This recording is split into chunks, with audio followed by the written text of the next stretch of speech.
So, what's up guys? Happy New Year. So, pakita ko lang kung ano bang pros and cons ng Rosy Gala. Sabihin ko na din yung mga in-upgrade ko. So, unang-unang sa lahat, ang in-upgrade ko dito, yung dapat i-upgrade yung busina kasi sobrang hina. So in-upgrade ko yun. Sobrang lakas ng busina nito, parang tawag dito, parang sasakyan na yung busina nito. Tapos yung pangalawa, yung ilaw, mahina din ilaw nito. Nagpa LED na ako, kaso lang hindi pa ganun kalakas talaga. So bumili din ako nito ng MDL. May fan na to, tapos bracket, tapos yung syempre stock side mirror pinalitan din natin. Ito din pinalitan na natin yung grip. Ang sarap na ito sa tayo na ito. Tapos top box pinalitan natin. Ito nasira to, unang nasira. Ito yung pinakaunang nasira, gawa ng mga pusa. Tapos nilagyan ko cover, tapos nagtuloy-tuloy na yung mga sira niyan, pero may cover naman yan. Tapos ito, naglagay din ako nito, parang naka PCX yan pag may ganito ka.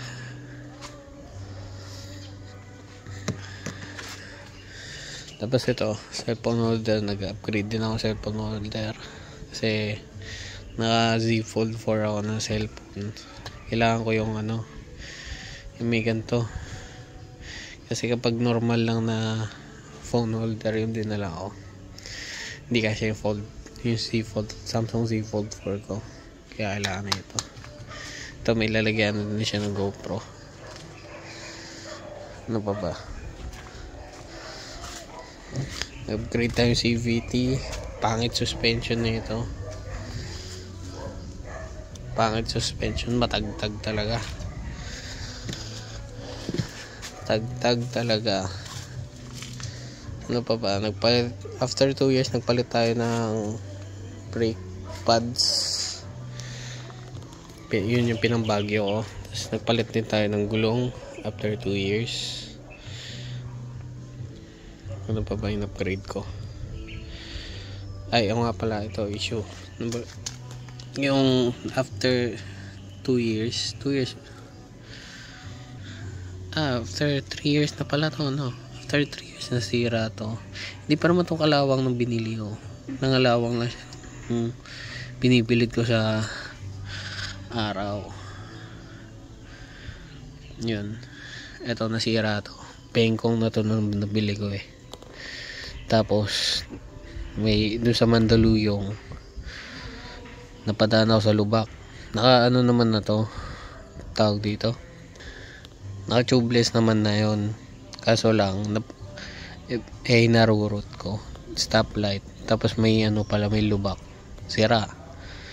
Ayun, palit ako ng mags, order ko to. Ayan. Tapos after 1 year nagpalit ako ng gulong sa harap. Last year pa yan. Ba ako nagpalit? Sa likod na pala ako nagpalit. Unang pinalitan ko. Hanggang ngayon 3 years na to.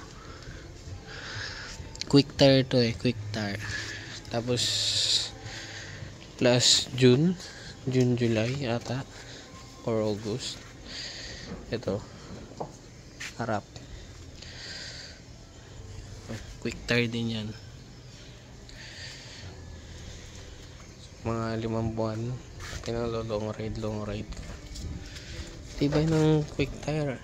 Tagal mga pudpud na pagbagyo, Kaibiyang, Kalamba, Pampanga, hindi pa rin pudpud. Ayan. Ano ba? Minsan nawawala yung ilaw nito. Pero hindi ko naman yun. Issue, minsan nawawala yung ilaw. Nagigit tayo na ito tubigan. Ano ba ba? Yun lang naman.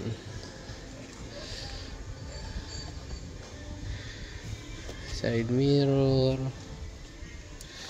Yan, matibay-tibay naman siya. Kaso lang matagtag talaga. Kailangan palitan na din suspension na ito.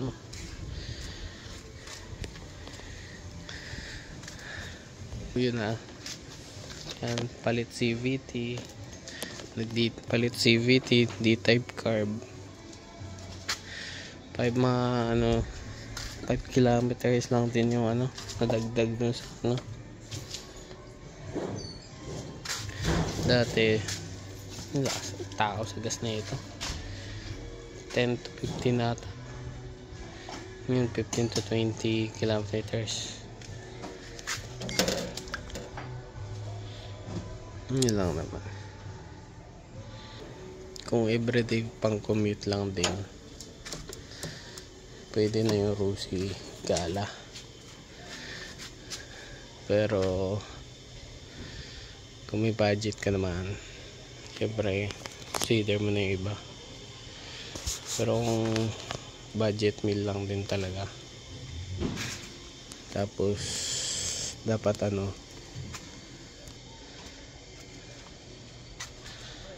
yun lang naman yung binigo sa akin na ito. Isang beses lang ako binigo na ito. Gawa ng pengkong na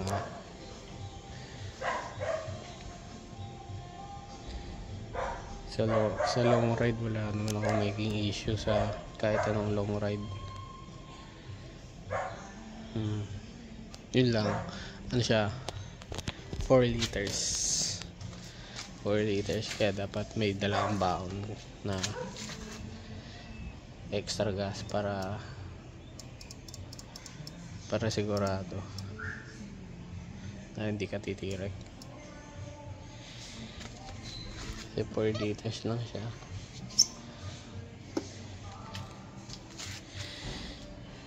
Yun lang naman. Issue lang matagtag.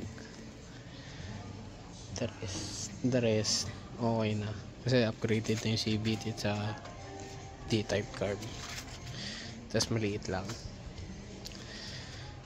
siya.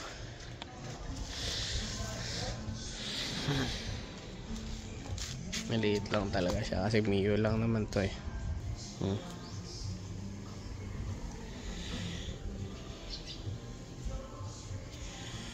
Next time mag-upgrade din tayo. Pag may budget. Pero mahal ko to Rusi ko. Nadala na ako sa Baguio na ito, sa Ibiang, Tagaytay, Pampanga, Tarlac. Nagbagyo ako may Tarlac. Yun, nalayo na nun. La Union. Yun, pag La Union na to.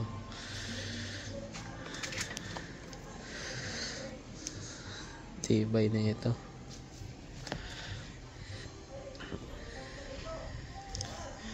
Yun lang. Papalitan na naga. Hindi ko pinag-iisipan kung aftermarket pipe na ba o order o sa Rusi.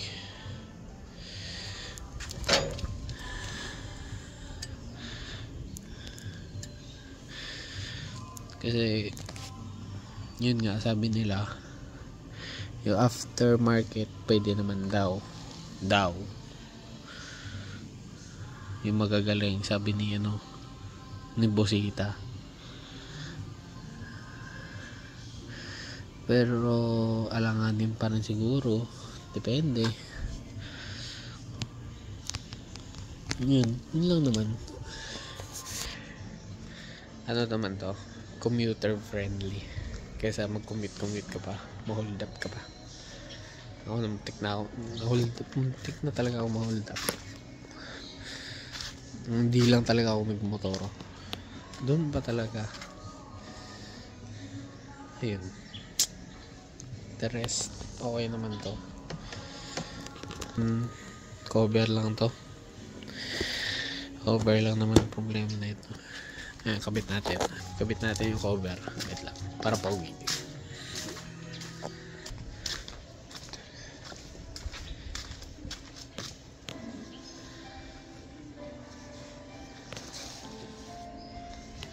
Wait lang.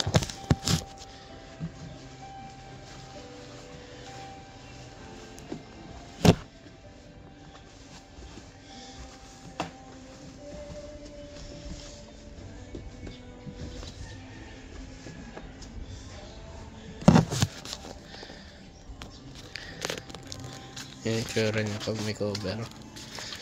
Okay naman eh.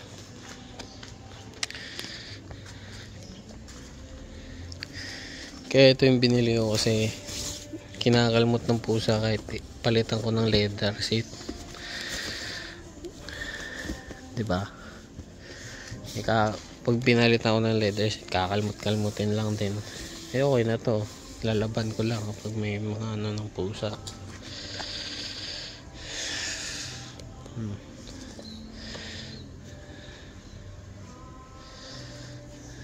Hindi naman natin makakontrol yung mga pusa na yan eh. Buhay na nila yan. Yun. Thank you for watching guys. Like, comment and subscribe. Bye.